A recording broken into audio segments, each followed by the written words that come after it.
One of the struggles of being a mom is the constant thinking and calculation of what to cook and what to eat. Welcome to my nighttime kitchen routine, a realistic, unfiltered, sometimes chaotic version. Thank you for stopping by.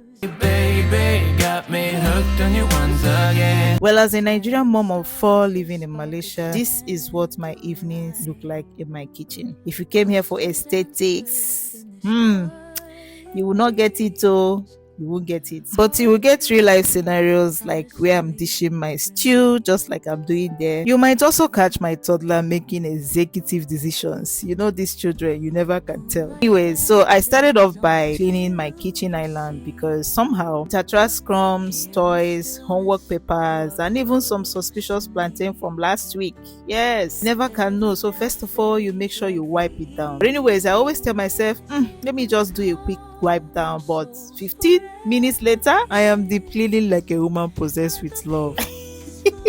I don't know if it's therapy or if it's control. I don't know, but I know it helps. But anyways, I am boiling my white rice, which is almost ready, as you can see, which I'm going to be pairing with my beef stew. So this stew, I made it 2 days ago and the recipe is already on my channel, so make sure to check it out. Anywho, it's already aging like fine wine. You know, like that moment when the pepper and seasoning have marinated their way into greatness. That kind of fine wine.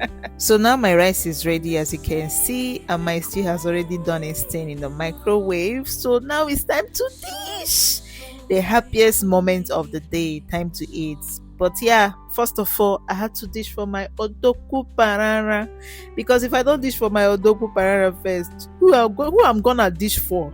I went ahead and added lots of protein because if I'm a mega organa, you know. So in this my house, food is self-service. Like, I can dish out food for you guys, but you have to come to the kitchen and carry it. Well, except for my husband, who is the odogu, because you don't want to play with head of house. So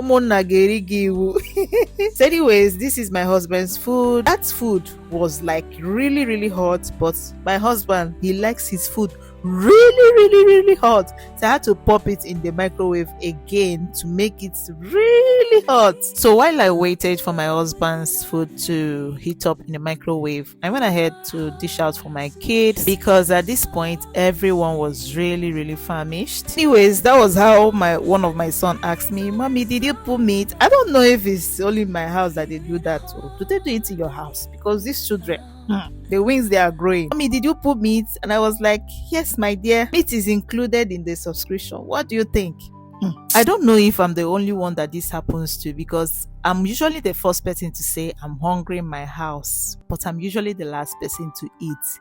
Because I don't know, there's no way I will be eating why, my children or my husband, they have not eaten. I don't like when I eat first and then they'll be bothering me. I'm hungry, then I have to, the time I used to wait for my food to like digest, kind of rest, they'll be using it to tell me, "Oh, I'm hungry," and I have to come and start making food again.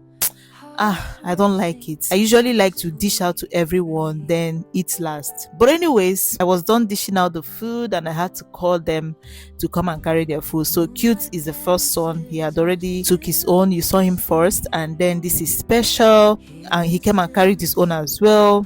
And my toddler, immediately he saw that his brothers are taking their food, he has to come.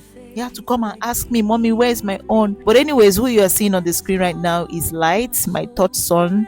So he also came to carry his food, because like I said, food in this house is self-service. Mommy dish out, you go and carry to your table and eat. Get yourself your spoons, get yourself your cups, pour yourself water and go and eat. Yes, I'm now struggling with my toddler. That was how I asked him. I put food for this boy and he was like, "No, Mommy, I don't want meat." I said, who in this world does not like meat? This boy said, no. You can see him. They said, "No, I don't meat." I said, "No meat." I had to remove the meat. I kept it because I don't understand. Okay, now one small stew that I put on top of the rice. He said, "No." I said, "I don't want meat." I had to tell him, "My dear, this is not meat. It's just," he said, "No." I had to remove it. You see this boy? They show me shake, and I had to remove the stew on top. Now gave him to go and eat. But guess what? 2 bites later, what did I hear? "Mommy, I want my meat." And I'm like, Hey, my dear, this is not a buffet. Oh. You have to pick a side. Do you want meat or do you not want meat? Don't come and be bothering me. But anyways, what do you think? I had to go and give him his meat because why not? Motherhood. So I finally dished out my food and just took a first bite out of it like I'm being rewarded for surviving the day. Poured my water in my brew maker because yeah, despite motherhood, I'm still that girl. Now this is the moment I cherish me, my food and my silence. At least for exactly 45 seconds. You know, sometimes it's not about the food, it's about the peace that comes when you finally sit down. Well, peace until someone spills juice or starts arguing over ordinary cartoon volume. Anyways, this is my everyday nighttime routine in my kitchen. It's not perfect, it's not quiet, but it's full of love, noise, laughter, mess, and little moments that make it all worth it. If you enjoyed this video, please give me a thumbs up, share it with another mom, and subscribe if you haven't already. Also check out my other videos. Trust me, I have loads and loads of them. And you can also follow me on all the social media platforms at CBabe2You. Thank you for watching today's video. I'll see you next time. Bye.